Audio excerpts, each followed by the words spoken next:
Okay. So watch out. Now watch out. Yeah, really. So hello, friends.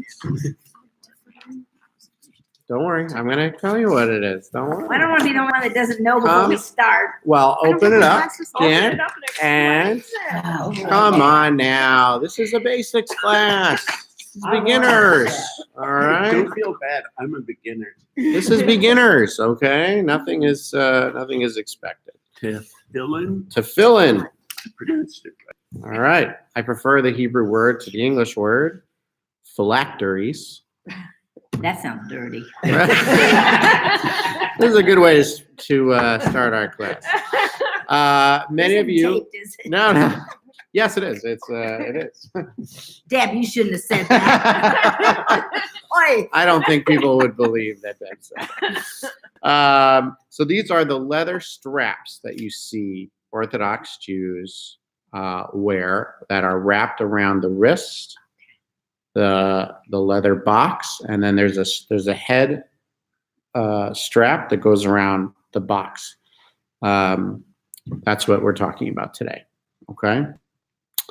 If you have your phone, Google image tefillin, and you'll see people wearing, to give you a sort of a visual interpretation. Let me see if I can pull one up for you.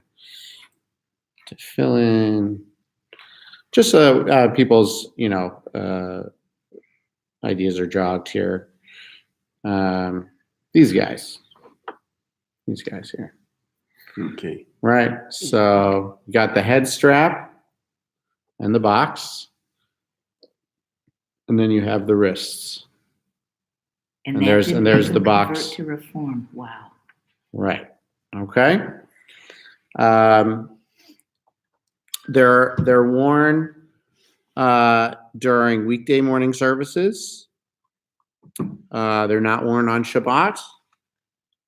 They're not worn on holidays, and they're not very widely used among Reformed Jews. But even though they're not widely used by Reformed Jews, there's really no reason why they wouldn't be used.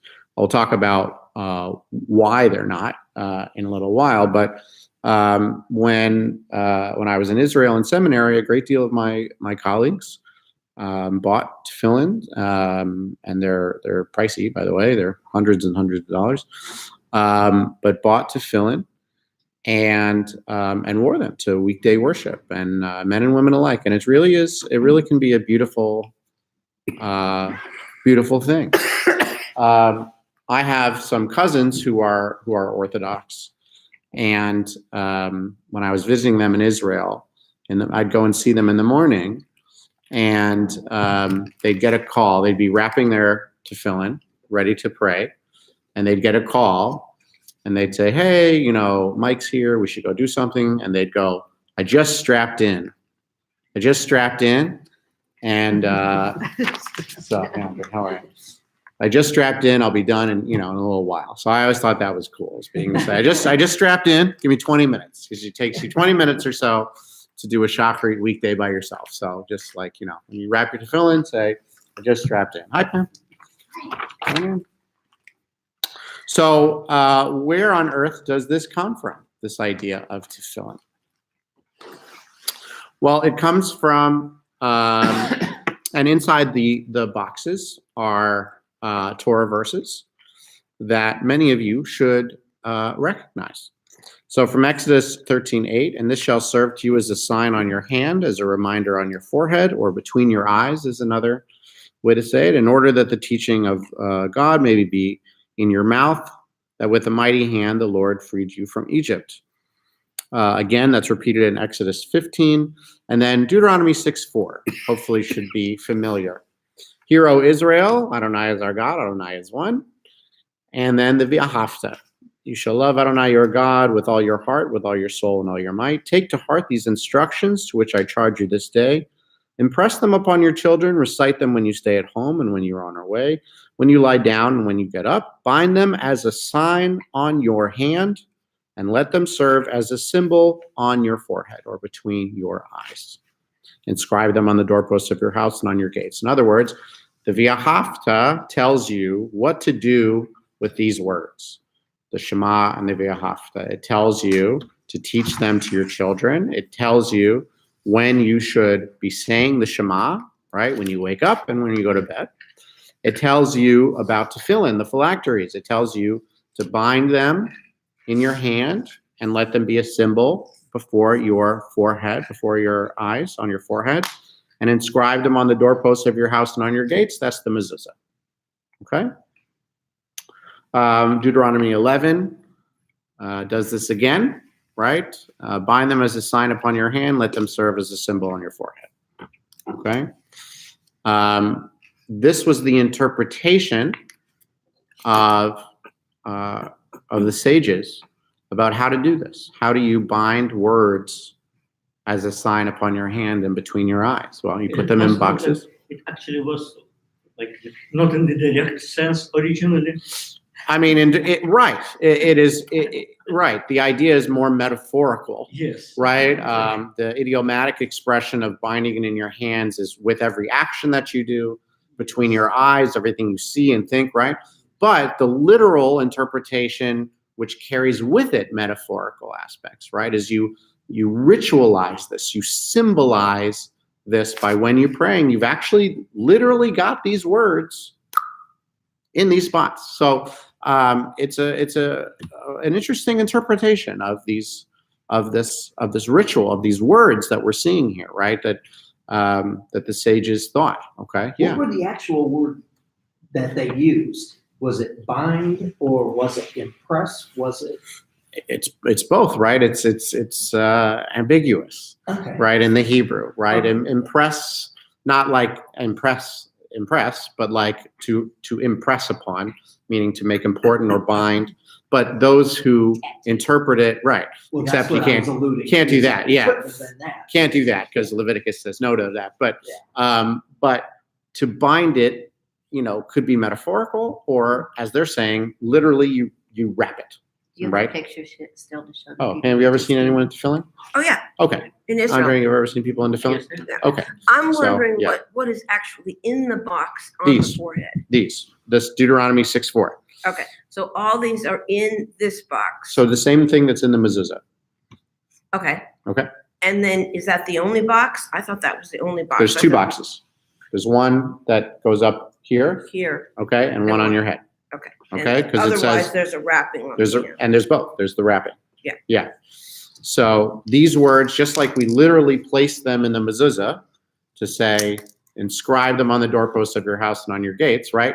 Andre, that might have been a metaphorical way to say, put them wherever you go. But the sages said, no, we're literally going to put it where it was. Now, a brief swim into scholarship and archaeology. We know from archaeology that the mezuzah originally was not a Jewish object. It was an amulet by Near Eastern cultures, an amulet that would have some sort of keeping the evil eye away or demons away or whatever it is. Judaism repurposed the mezuzah in this way. In the same way, it is possible that the phylacteries, the tefillin, were some Near Eastern amulet sort of thing that you would wear or keep away that was repurposed. Or it's possible that Judaism just built it. We're just not sure. So whereas place one box on the bicep and wrap the strap around their arm and their hand in a set pattern, and one on the head just above the hairline. And it says hair should not be wet. Moisture can warp the leather. So how do you do it? So you place the arm tefillin box on your bicep. If you're right-handed, place it on your left. If you're left-handed, put it on your right so that you can actually wrap it correctly. Okay? Before tightening the strap, right, you recite the blessing. Baruch atah Adonai Eloheinu melech haolam, asher kitshanu b'mitzvotav v'tzivanu l'haniach tefillin. Blessed are you, Adonai, our God, sovereign over the universe, who hallows us with mitzvot and commands us to place tefillin. Hi there. Is that someone we know? Oh my God. Okay. Seem to be walking with a purpose. You wrap the strap around your arms 7 times. The Sephardic custom is to wrap it away from the torso, and the Ashkenazic custom is to wrap it towards the torso. In other words, it doesn't matter. Okay, it's just, is that more comfortable or is that more comfortable? Whatever, you're just wrapping it. Okay. You wrap the remaining strap around the center of your hands as many times necessary to hold it out of the way, meaning you don't want excess strap. Okay, and you recite another bracha. Baruch atah Adonai Eloheinu melech haolam asher kitshanu mitzvotav v'tzivanu al mitzvat tefillin. Blessed are you, Adonai, our God, sovereign of the universe, who hallows us with mitzvot and commands us regarding the mitzvah of tefillin.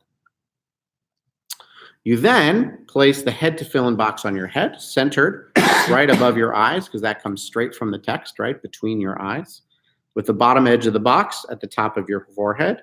The knot in the strap should be centered at the base of your skull, where the neck meets your head, back here. Drape the 2 straps on the head tefillin down your chest, one on either side. Straighten them so black sides face outward. In other words, make it look nice. In Ashkenazic custom, you say Baruch Shem Kavod Malchuto Le'olam Va'ed at that point. Blessed is God's glorious majesty forever and ever. Another custom that you see sometimes is to wrap the arm strap around your middle finger upper knuckle once. You might see that the strap comes up here. Then twice around the lower knuckle, extending across your ring finger and your pinky. So you'll see this from time to time, is that it's wrapped also around the hand. And you recite this verse from Hosea. I betroth you to me forever. I betroth you to me in righteousness, justice, loving kindness, and mercy. So all of this is just custom. All of this is just how it's done. It's not, I mean, the symbolism is there, but this is just how to do it, how to do this ritual properly. Okay? So, I saw people do this at the wall. yes, people would do this at the wall. Yes. Yes, absolutely. Do women do it too? Yes, we do.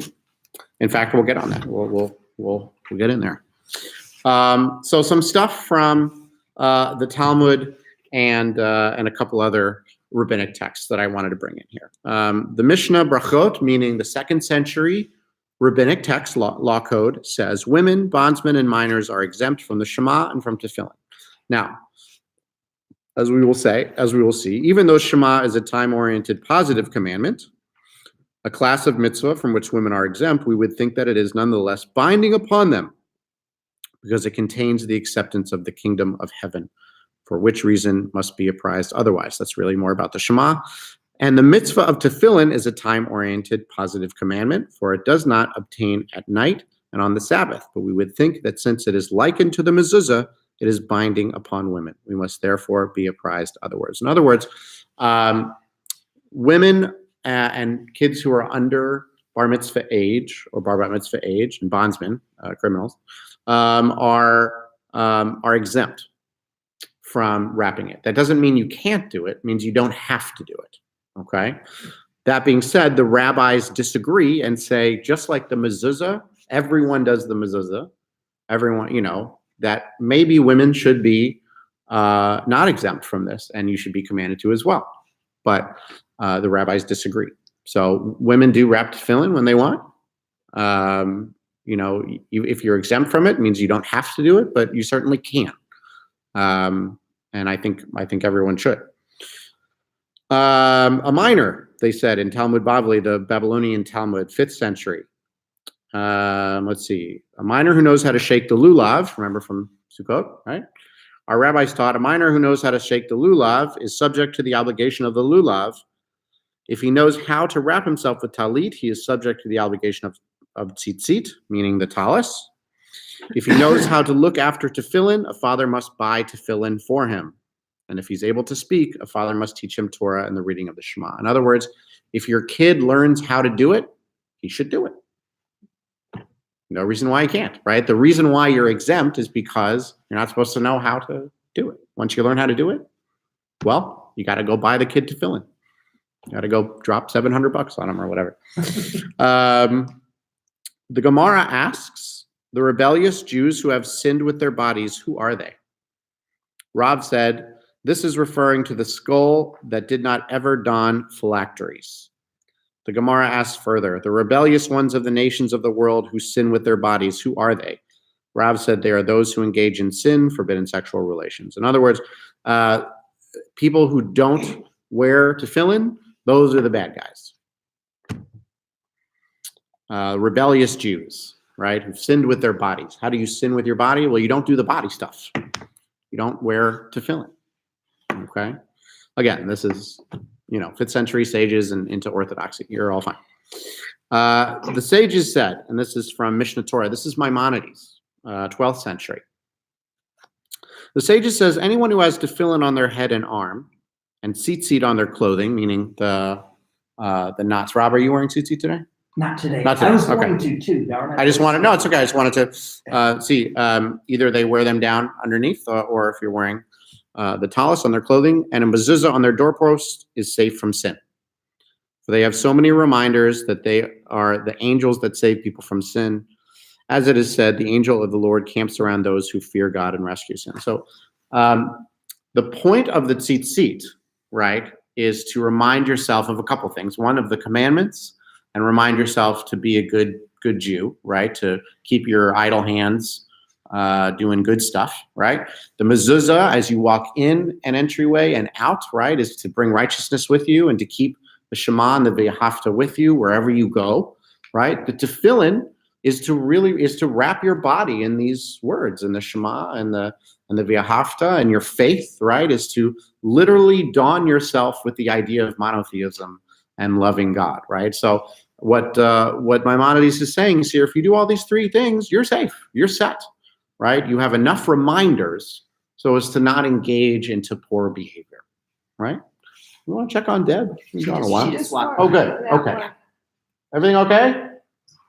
Oh, good. Okay, thanks. Just, Get You know. into the kitchen, maybe. and then finally, Shulchan Aruch. This is the law code, 16th century. We talked about Shulchan Aruch a little bit. Shulchan Aruch is meant to be all the positive or all the majority opinions that came out of the Talmud put into a law code so that you don't have to go to the discussion. You just have the handbook. That's what the Shulchan Aruch was. When putting them on, have in mind, meaning the tefillin, have in mind that God commanded us to put these 4 passages which contain the principle of monotheism, and the Exodus on the arm opposite the heart, and the head opposite the brain, so that we may remember the miracles and wonders that he did for us, which indicate his unity. Sorry for the gender specific here, and that he is omnipotent in heaven and on earth. And to submit God his soul, which resides in the brain, as well as his heart, which represents physical desire. Through this, he will remember the Creator and moderate his pleasure seeking.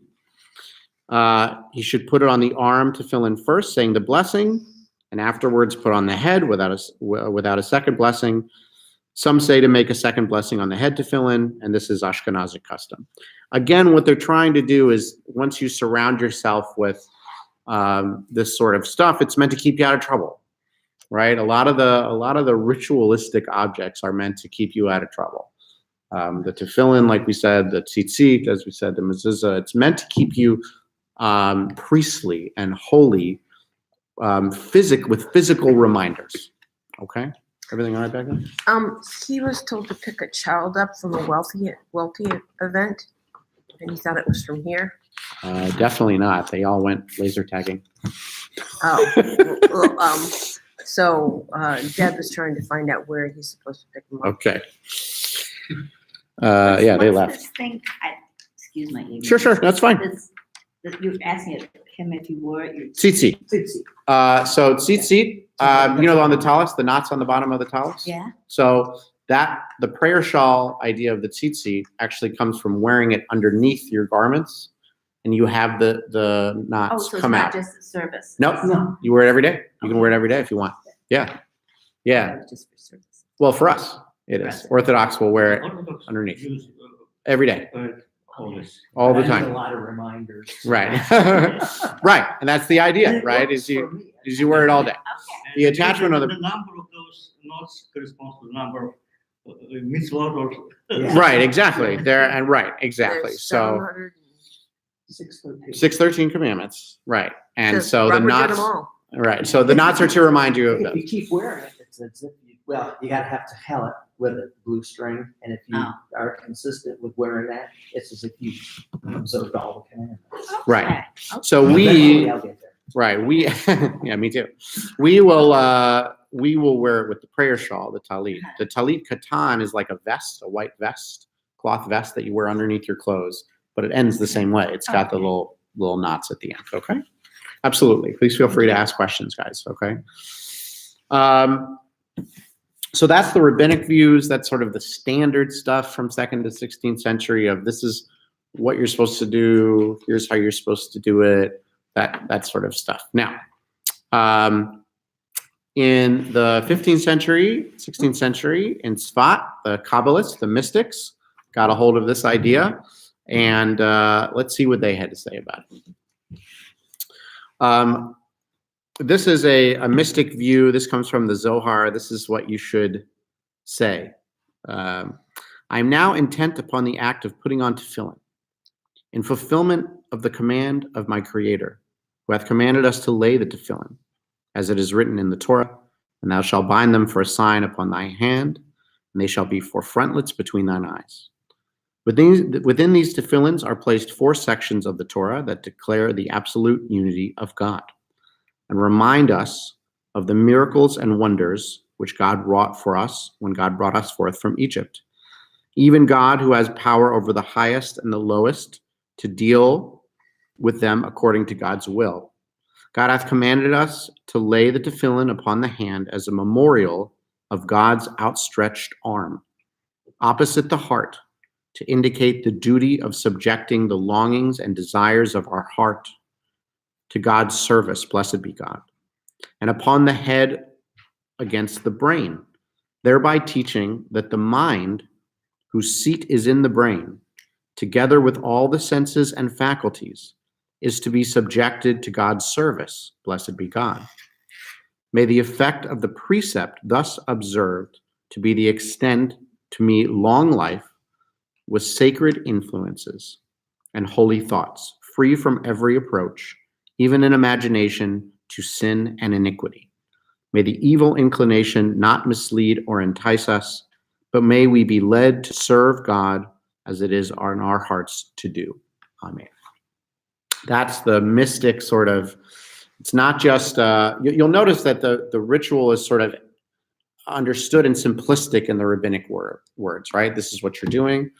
In the mystic view, in the rabbinic view, in the mystic view, it talks about the hand also models God's outstretched arm, right? Keeping you away from sin and iniquity, even in your imagination, so that the placement, and this is sort of similar to the rabbinic approach, the placement of them are telling, right? Again, your actions, what you do with your hands, right? How you interact with people, keep that holy, and your mind, keep it away from sin and iniquity. Okay. So Question? is there a specific name for the head tefillin? No, they're just the phylacteries. They're just, So- yeah. In the mystic view, that actually will affect the Yetzer Hara or the evil inclination. The of a evil person? inclination in the rabbinic view is that we have a Yetzer Hara and a Yetzer Hatov, a good inclination and an evil inclination. You see this in the Christian view of the angel and the devil on your shoulder, right? In the idea of it is that if you remember this, if you are reminded by it, you feel it on there, right? That will help you will move away from evil inclination. Now, it's possible that they also mean That's really that by wearing it, you ward off the Yetzer Hara, the evil inclination altogether.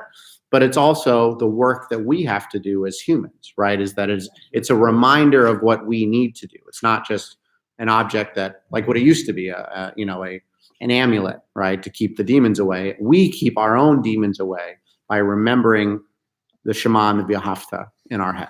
That's the idea. Okay? I'm Yeah, having real weirdo feelings. So I carry that with me. that's okay. Why is that weirdo? That's awesome. Because I don't I mean, I never read it that way. It's just weird that this. My dad and I used to memorize this together when I was a kid. You would look at the book and you'd read and see if you could do this the old way, that thou shalt love the God. But Sure. so I carry this with me. This weird that there's. Well, It's just weird to me today. it's not weird. The idea is you are supposed to carry it with you, right? The idea is it should be on your doorposts, right? The reminder with the talit, and then when you wrap tefillin. So you're actually even more. You're even more. Way to go. Yeah. But that's the idea, is that it has a profound effect upon you.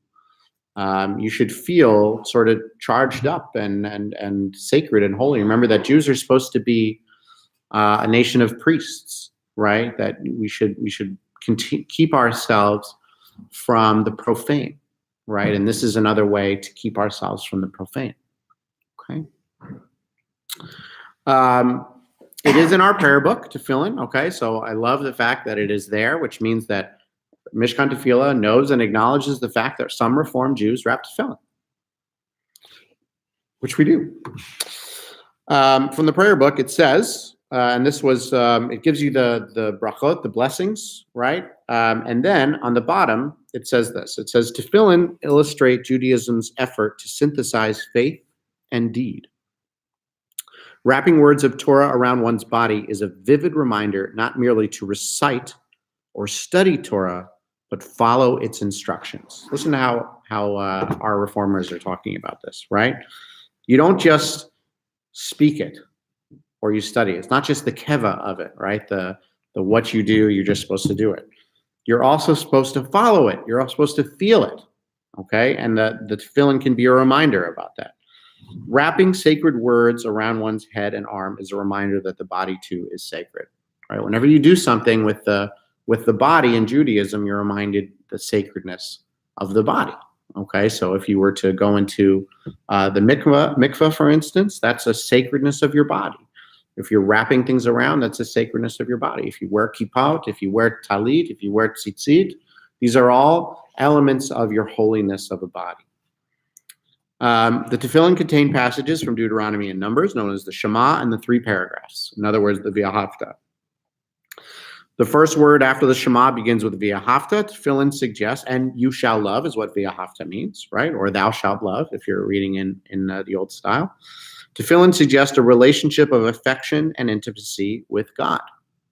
Okay? This is best indicated by the way in which the straps are wound around the fingers and the verses recited at that point. The straps wound around the fingers remind one of a wedding band, and the 7 windings above the arm have been taken as a symbol of the 7 wedding blessings. During the 17th century, it became customary to recite the magnificent wedding formula of God and Israel found in the book of Hosea, which we talked about earlier. Thank you, Deb. Sorry about that. Kids went laser tagging. You're right. Yeah. Yeah. And I didn't want to interrupt class. No, it's okay. It's okay. They went laser tagging. It's the reason why I'm not laser tagging is so I can teach you guys. They invited me to go. That was going to be super fun. This is also fun. Don't worry. Yes. But it's not laser tagging. Let's be honest. So before we move away from that, just the idea that everything that is done with the ritual object takes meaning. Okay, however many, and it is 7 wraps that you're supposed to do. Now 7 is a big number, creation, right? All kinds of other things, but this is saying the 7 wedding blessings, the Sheva Brachot that are said at every Jewish wedding. That's a representative of. And there's a lot of imagery between the wedding and the marriage that's supposed to happen between God and Israel, that there's a relationship, a marriage between God and the Jewish people that's spoken about a lot, certainly in Shir Shirim, songs, etc. Yeah, Rob. I remember in all of my researching this, and I remember seeing something about when they begin to wrap on the arm with the arm tefillin, that the wrap makes the letter shin, and I can't remember what that was for.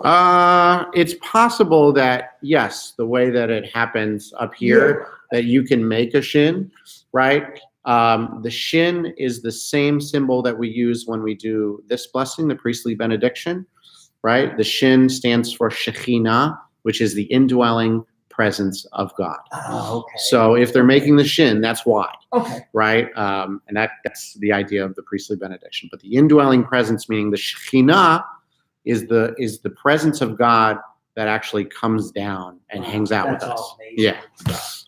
It's actually a feminine in presence. It's supposed to be a feminine aspect of God that comes down and hangs out with us. The Shekhinah is meant to drop when people study. It's meant to drop when when we're doing the priestly benediction, and other times you want to bring God's presence into the synagogue, that sort of stuff. So the Shekhinah is that aspect of God, but that's probably what they were doing. Yeah, and I hadn't heard that about that, but it's possible. I don't own a pair of tefillin, and I thought about it, and I've thought about if I ever can afford a pair. Yeah. they're not Um, cheap, are they? Right, if I ever can afford a pair, is bringing it and doing something like Tefillin Tuesdays or Tefillin Oh, that'd be Thursdays. so cool. And in the morning, if you guys want to come by and wrap tefillin, I teach you how. But I gotta buy them first.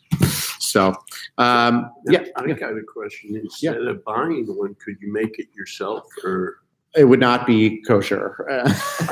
I'm not really good with You're a leather, rabbi, and you can make anything kosher. I'd like to think so, but I just, I was talking to my confirmation kids about this. They're like, have you ever been asked to make something like kosher? And I was like, no one's come up to me and asked like, hey, can you kosherize this wine? And I'd be like, there's no holy water. So, but no, I don't know. It's made very handmade, that's why it's so expensive, right? It's carved specifically and done exactly the right way. And they say actually, if it's under $300, it's probably not good. It's like, Canal Street. The cheapest I saw was like $650. Yep.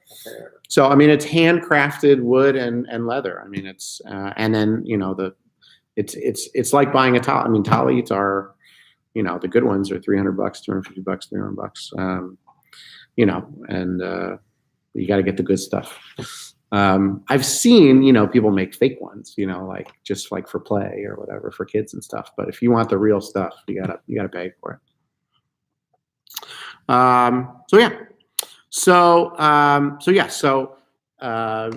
The you shall love aspect of the tefillin, the via hafta, right? The intimacy with God. And it is very intimate when you're involving your body, right?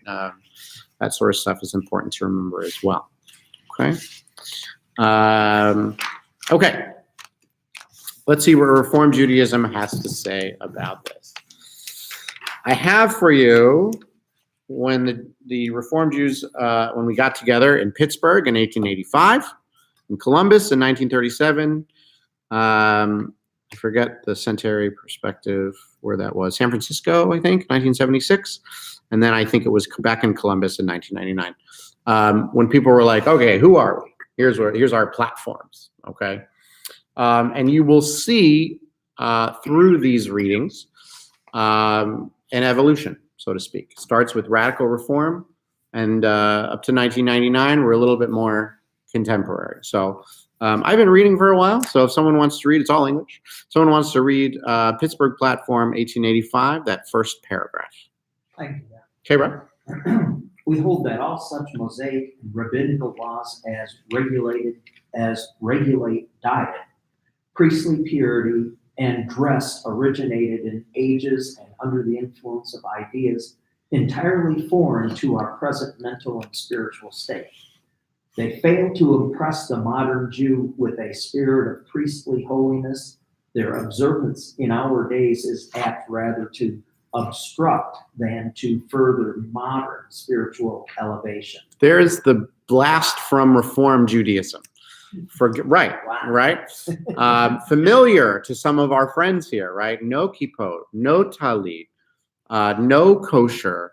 Don't worry about priestly purification. Don't worry about all that kind of stuff. It has nothing to do with the modern Jew. This was radical Reform Judaism, okay, that translated into classical Reform Judaism. But the tzitzit and the tefillin were thrown out, saying they're archaic. They are foreign to us.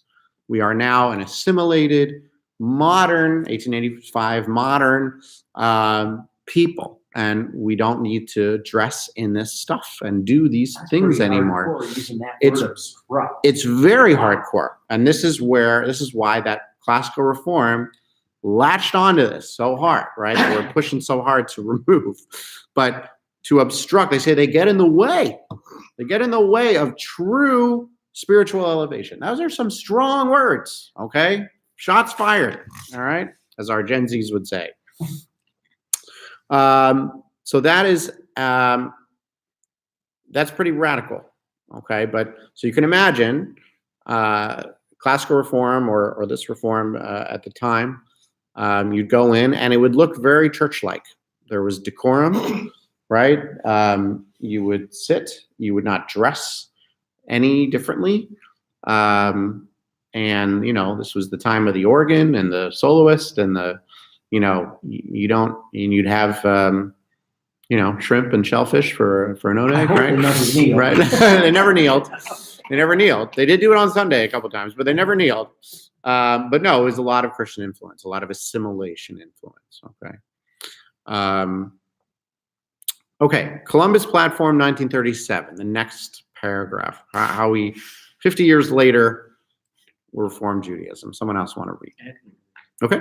Judaism as a way of life requires, in addition to its moral and spiritual demands, the preservation of the Sabbath, festivals, and holidays, the retention and development of such customs, symbols, and ceremonies as possess inspirational value, the cultivation of distinctive forms of religious art and music, and the use of Hebrew, together with the vernacular in our worship and instruction. Okay. In other words, Other way around. Yeah. in other words, 50 years later, they said, whoa, guys. Okay, now we weren't, well, okay. All right. They said, and by the way, in the Pittsburgh platform, they eviscerated Hebrew. Okay, it was just vernacular, right? Here in 1937, they said, okay, as a way of life, you do have to get some of that moral and spiritual demands, which we're fine with, but the preservation of Shabbat, the Sabbath, means you can't just do nothing, right? Festival and holy days, you please go to Rosh Hashanah and Yom Kippur services, okay? The retention and development of such customs, symbols, and ceremonies as possess inspirational values. In other words, this is the beginning of the informed choice, right? Is it inspirational to you to wear a kippah? Go for it. Is it inspirational to you to wear talit or wear tzitzit or put up a mezuzah or keep kosher? Great. You don't have to, but if it inspires you, do it, right? The cultivation of distinctive forms of art and music, meaning in 1937, the music got a little too, no, it was less spiritual. It was, well, the example that I give is the Solomon Zolzer, the Shema that everyone raves about, right? It's 19th century Viennese music. Like, that's what you're singing. There's nothing Jewish about it. You're singing, that's how, if someone were to make a Shema today, right, in the same form, it would be like singer-songwriter or rock and roll or rap music or something like that, right? And then in 100 years, people would yell at you for not doing the Shema rap, so that's the idea is, and then it says with the use of Hebrew, they brought it back in their platform. They said, look, don't go away with Hebrew. They realized that an entire generation of Jews knew no Hebrew. So they said, you have to bring back Hebrew together with the vernacular. Okay, so whether that be the original prayer books that were Hebrew and German and then moved to Hebrew and English, right? You have to have both. You can't just have, you remove Judaism. Okay, you need to have Hebrew. That's part of Judaism. That's what 1937 is doing. But in regards to our discussion here, what they're saying is, in terms of tefillin, they're saying it's not an obstruction. You can wear it if you find it to be a little more inspiring. You'll notice that it's a little more positive about it. It's not don't, it's do if you want, right? That's 1937, okay? 1976, we jump another 40 years or so in San Francisco. Somebody else. Our religious obligations, religious practice. Judaism emphasizes action rather than creed as the primary expression of religious life, the means by which we strive to achieve universal justice and peace. Reform Judaism shares this emphasis on duty and obligation. Our founders stressed that the Jews' ethical responsibilities, personal and social, are enjoined by God.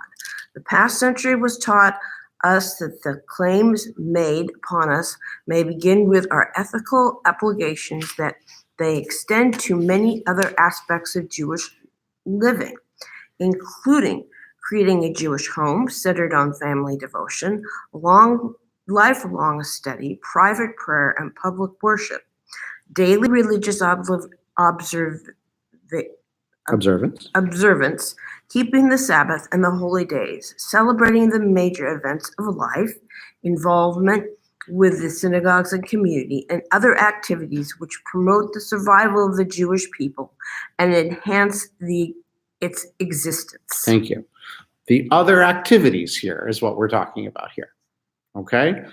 These are, Reform Judaism had a lot to do with ethical obligations, a great deal to do with social justice, right? We call ourselves Jews that take the writings and the yellings of the prophets about justice, right? But what 1976, what they're saying is that is not where it ends, right? The emphasis on duty and obligation to those. Yes, the ethical responsibilities are from God, but they extend to these as well, okay? This is saying it extends, the obligations extend to these options, okay? You don't have to do all of them, but if you want to live a ethical and spiritual life, you can build a Jewish home, you can study, you can go to worship, right? You keep the Sabbath, you celebrate life cycle events, bar mitzvahs, all that sort of stuff, bar mitzvahs. You're involved in the synagogue, and if you want to wrap tefillin, you can feel obligated to do that. It's not just, look at the difference between this and 1937. In 1937, well, in 1885, they say forget it. In 1937, they say if it inspires you to do so. In 1976, they're saying you can feel obligated to do it if you want, right? It's not just that if someone says, why are you wrapping tefillin? You don't have to say, I'm inspired. You say, the Torah commands me to, and I feel obligated. That doesn't mean you have to do it, right? It's all, again, informed choice, but it strengthens the bond of something like that, okay?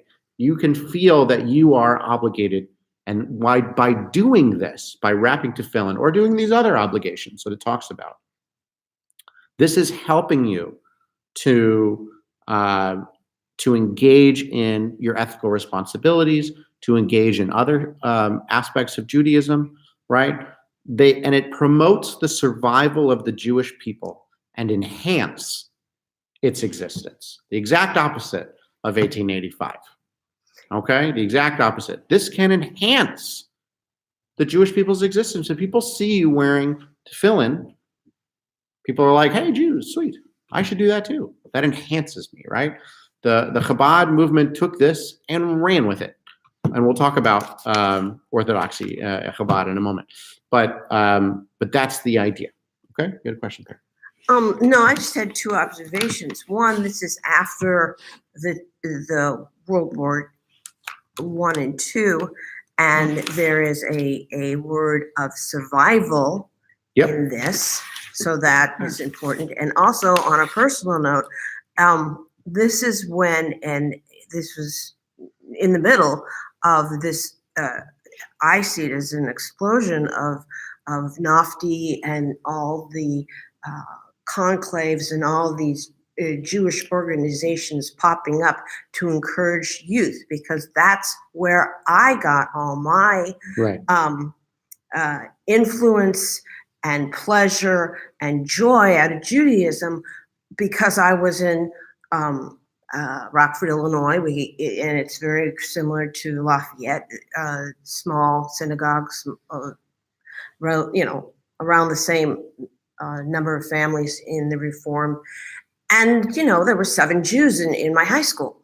So suddenly to go to a conclave with 200 kids that are all Jewish was suddenly, so I can see where a lot of this is reflected, because this movement of, hey, we can't forget our kids. And some of these kids have had bar mitzvahs, and I had never thought of it. Mhm. And the amount of knowledge that was passed between kids during a conclave was just phenomenal. So I think you're right about both. I think the 1970s was the camp explosion and the youth explosion, and the move towards the emphasis on the youth for sure. I'm not sure if that's what they were referring to, but it is certainly possible. Yeah. They mentioned lots of things, but they never mentioned explicitly Tefillin in this. Explicitly what? Tefillin. Tefillin. No. Yeah. No, they wouldn't. Yeah. No, they don't mention kippot, talit. They don't mention it by name. So they just have more like ethical and moral Yes. subjects rather than just physical symbols of it. Maybe. I mean, it depends, right? They can only say so much, right? So they want to mention activities that, Humavin Yavin, those who read it understand, those who know understand what they're talking about, right? These are activities, and you can fit it into these activities, right? But you're right, it's not going to mention this stuff by name. I don't think it ever does. That's not really the style. The style is like, symbols, customs, other activities, right? All these sort of tangible objects and these sort of other things, right? Yeah, we'll deal with those too. But they're you can see where they stand on the importance scale. Reform Judaism, right? It's still not very important. It's still, the last thing that it's talking about. But it doesn't say don't do it. It just says, but again, these were like, if you have to read them, they're long-ish, but like if you have to get everything in, right? You couldn't name everything. But you're right. They're not specifically named. Finally, the CCAR Statement of Principles in 1999. I actually know some people who were at this one. We are committed to the ongoing study of the whole array of mitzvot and to the fulfillment of those that address us as individuals and as a community. Some of these mitzvot, sacred obligations, have long been observed by Reform Jews. Others, both ancient and modern, demand renewed attention as the result of the unique context of our own times. We bring Torah into the world when we seek to sanctify the times and the places of our lives through regular home and congregational observance. Thank you. And this also goes on to talk about how tradition moves in both ways, right? In that traditions become outdated and Reform Judaism has removed them, and traditions can be reclaimed and brought back, right? Is that it goes both ways. It's not just the Reform Judaism throws stuff away. It also brings stuff back, right? So that's what it's talking about here, okay? The mitzvot, the commandments in the Torah, some of them, Reform Jews have been performing them forever. Some of them, not really. Some of them are ancient. Some of them are modern interpretations of these. But they deal with what they call the unique context of our own times. In other words, what a Jew wants, a Reform Jew wants in 1999 is not what a Jew wants in 1959 or 1859, right? You can't live in that bubble. What the unique context of what it means to be a Reformed Jew is important. And we demand renewed attention. So in other words, if the camp movement started, and it did, a move away from decorum, meaning people don't sit quietly in their seats anymore and listen to the cantor, now we're happy clappy, that deserves renewed attention, right? If the camp movement and the youth movement and people going to Israel and bringing back what we call from objects, the kippah and the talit and the mitzvah and the tefillin and all of that, and they start to bring that into our synagogues, that demands renewed attention, right? If music changes, if traditions change and minhag changes, if the rabbis going through seminary learn different interpretations, that deserves renewed attention. In other words, ancient and modern are held in the same, right? And that's what we mean by tradition moves both ways. You might see something disappear, and you might see something that you've never heard of, but has been part of Judaism for 2,000 years pop up. That's what 99 is saying, okay? Where we are today in Reform Judaism is very much there. That tradition moved both ways. As we move away, farther and farther away from the Pittsburgh Platform in 1885, we now reclaim a great deal of traditions.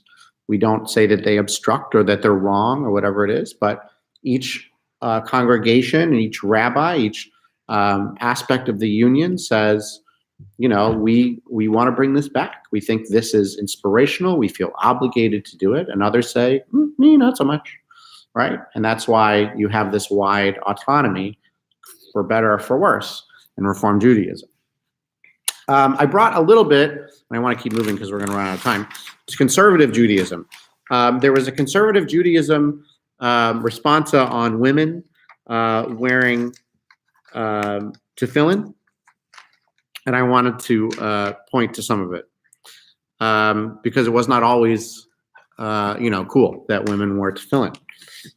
In Reform, it was always cool, but in others, it's not. And conservative, remember, stands in that middle part, right? Where if the Orthodox says no and Reform says yes, conservative has to choose and say, well, yes, but, or no, but.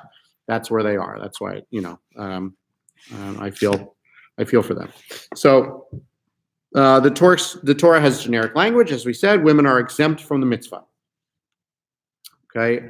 The Mishnah in the 2nd century says women, slaves, and minors are exempt from the recitation of Shema from Tefillin. Okay, they're translating bondsmen as slaves. That's fine. That's probably better. But are obligated for the Amidah prayer, mezuzah, or grace after meals. Okay, good to know. Although exempt, may women voluntarily perform this mitzvah? In other words, the answer to that question in Reform Judaism was yes. The conservative movement is asking this question. The Talmud states, Michal, the daughter of King Saul, used to wear tefillin, and the sages did not protest. That's just what the Talmud says. During the period of the Rishonim, this is 1000 to 1500 CE, some sages, including the poskim, such as Rashi and the Rambam, say that the women may perform mitzvot from which they are exempt, but do so without reciting the bracha, the blessing. Since the bracha's phrase is, who has commanded us, would not apply. In other words, they're saying they believe that women are exempt from following these commandments. So when you say the bracha commanded us, that wouldn't apply since women are not commanded to do so. You can do it voluntarily, but you're not commanded to, so don't say the bracha. The Rambam, Maimonides in the 12th century, writes, women, slaves, and minors are exempt from tzitzit, the knots, right? From the Torah, women and slaves who want to wrap themselves in tzitzit may do so without a bracha, and so too do other mitzvot from which women are exempt. If they want to perform them without the bracha, one does not protest. In other words,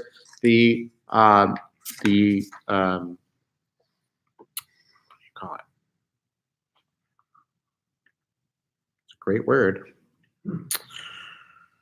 Come to me at 3 a.m. this morning. Compromise. The compromise is basically, look, you're exempt from doing it.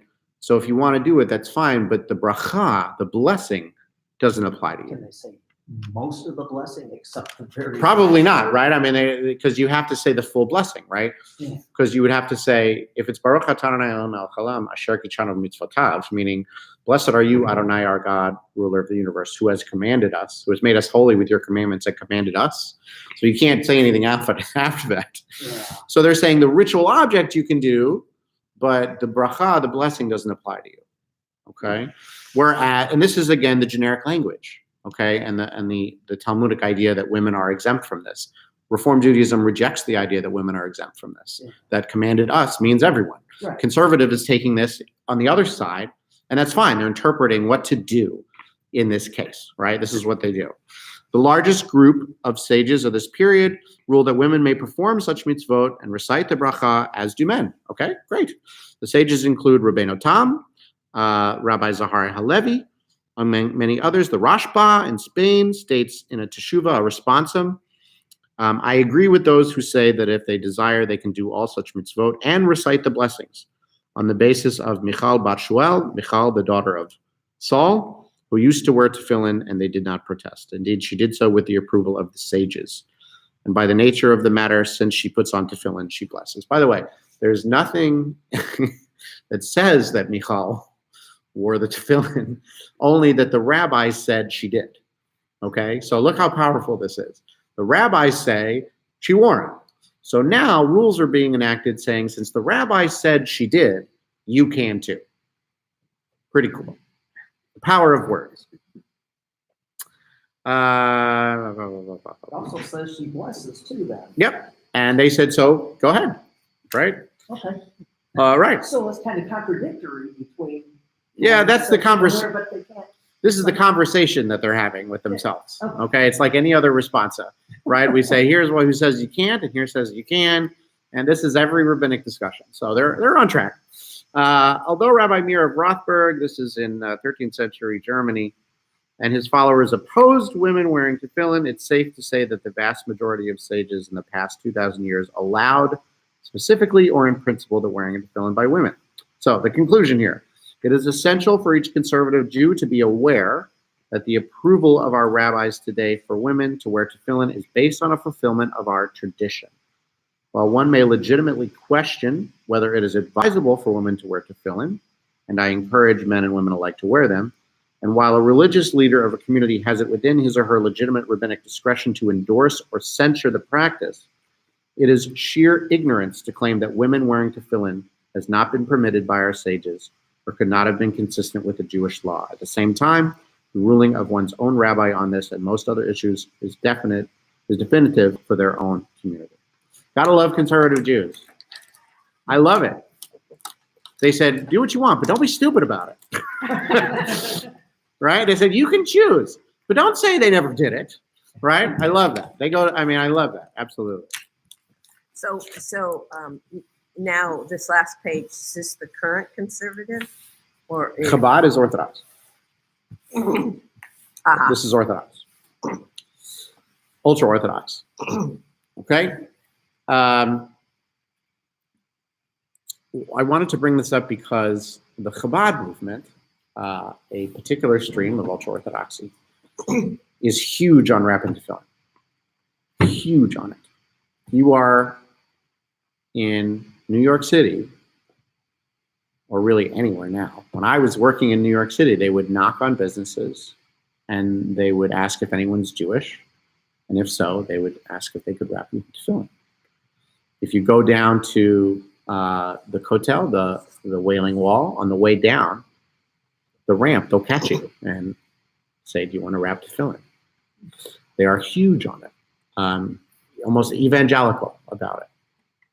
This comes from the Rebbe, right? The Lubavitcher Rebbe, their guy, who started the Tefillin campaign. He said, we read in the Talmud that once a Jewish male wears tefillin on his head, even one time in his life, he falls into a different category as a Jew. The Rebbe believed that you inspire and engage Jews, and you can transform into a different level. You can upgrade a little bit into a Jew if you wrap tefillin just once. So all they have to do is they get you once, and they think, hey, we got you. Again, very evangelical, right? We just have to, let me just save you, and right?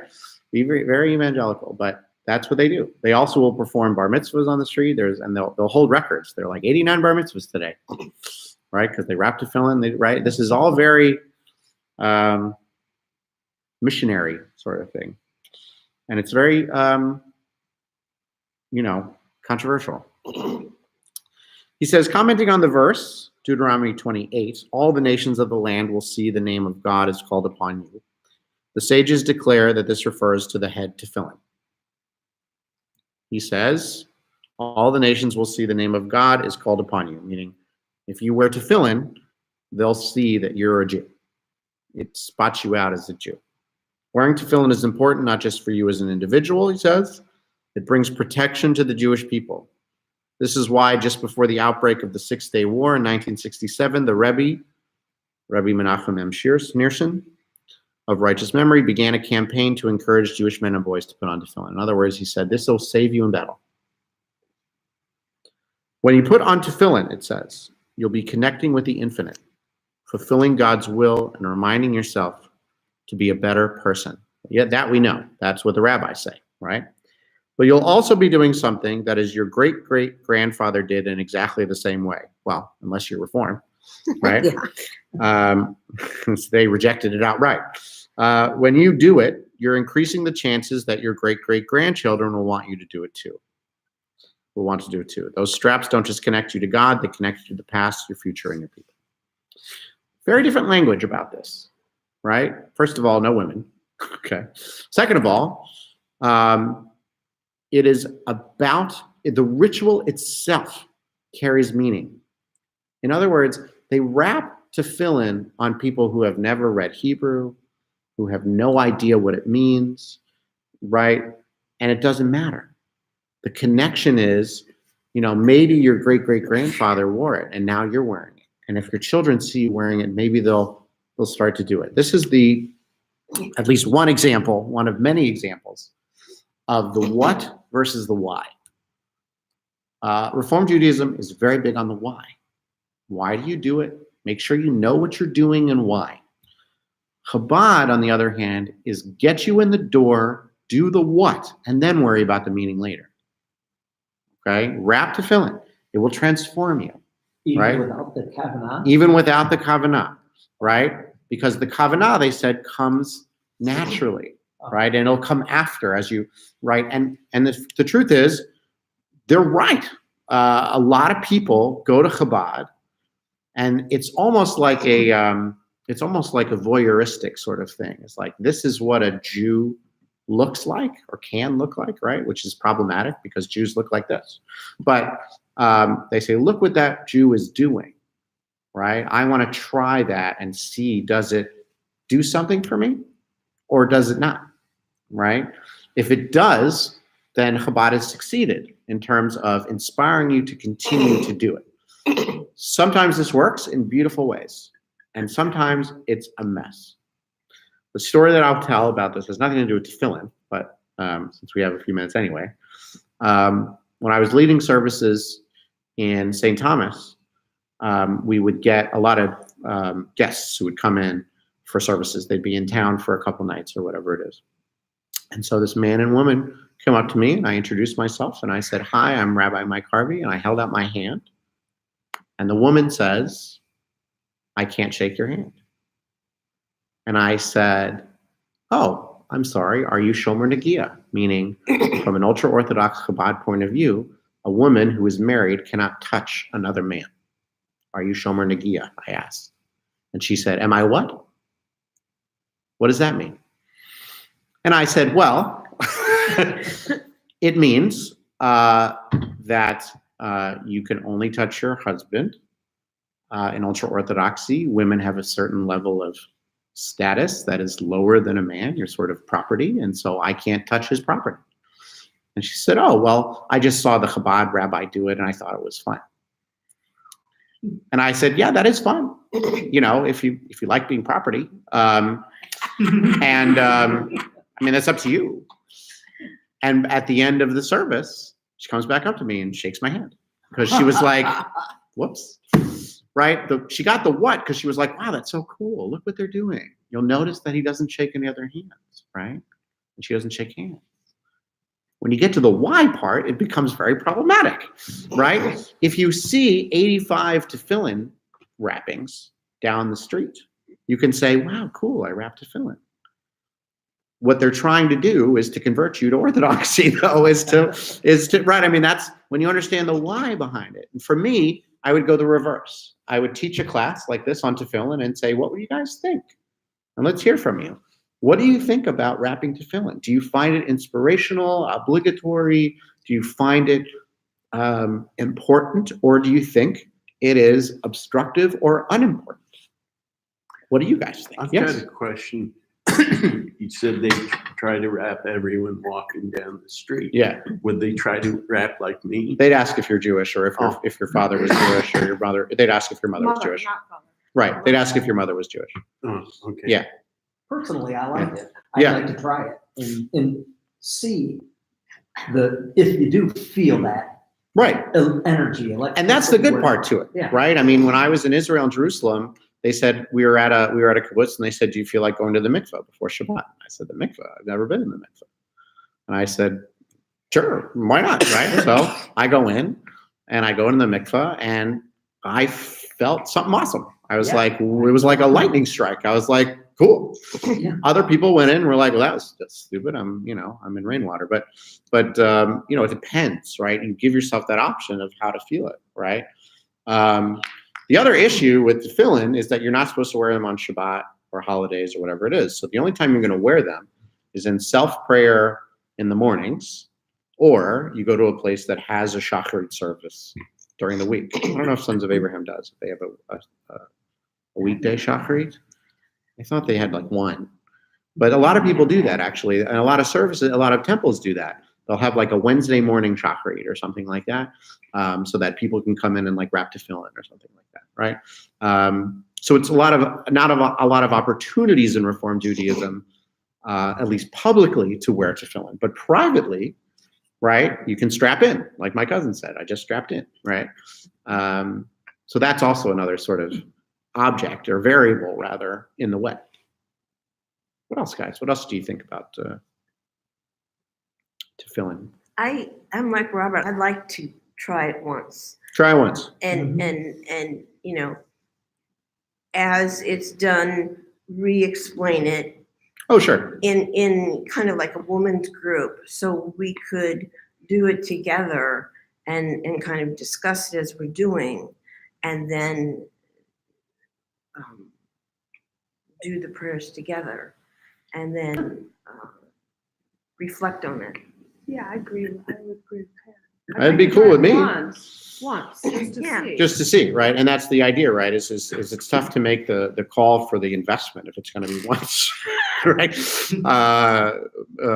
But I'd like. Here's the thing with anything that we do, I'd like to at least expose the congregation to this option, right? I'm not in the business of 1885 to say we don't do that anymore. I'd like to say you can do it if you want. What do you think? So that's why when people say kashrut, I don't do this. I say that's great. You can do that. Tell me why. Right? And don't tell me because your father did it. Tell me because you understand and it means something to you. Right?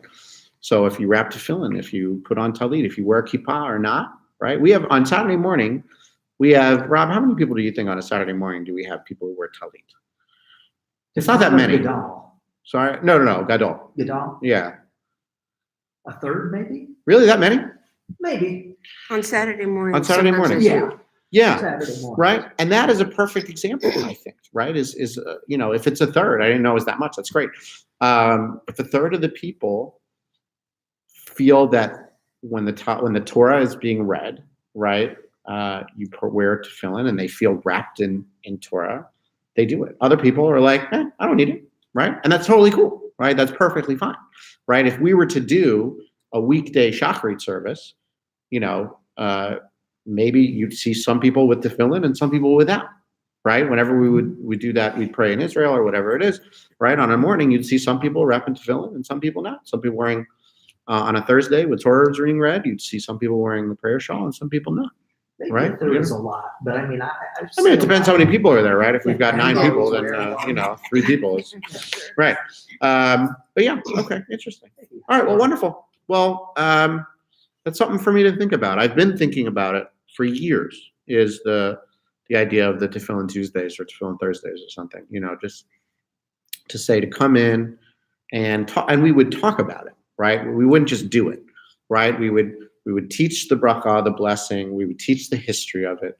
We'd walk each other through how to do it, and then we'd say, "Okay, what do you feel from this? Is this something that inspires you, or was it a waste of time?" Right? I mean, I want to know, with all of those sort of things. Tefillin is one of those objects where we don't get a chance to a lot of Reform Judaism, which is sort of a bummer, but especially the prohibition on Shabbat. That sucks because that's really when we worship, right? But yeah. But if we could get here in town some people who do it, more likely from the conservative, and come in on a Sunday like this. I mean, maybe. Because I have a feeling a man doing it would not want a woman to wrap his. It depends. The film. That's why I'd want it in my control, where you Yeah. guys know that anyone can wrap it. I wouldn't want to bring in anything else. That's why I'd want to do it. I was talking to, is it Lanny? Lonnie? Darn it, my name, it escapes me now. But he was saying that, Lenny. maybe that's it. Lenny Yeah, Oh, Seidel? yeah, Huh. yeah. He was saying that he has his grandfather's Tefillin, because he and I were talking.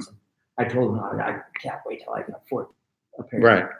And he said, well, I've got my grandfather's and I never use it, never will use it. So, Right.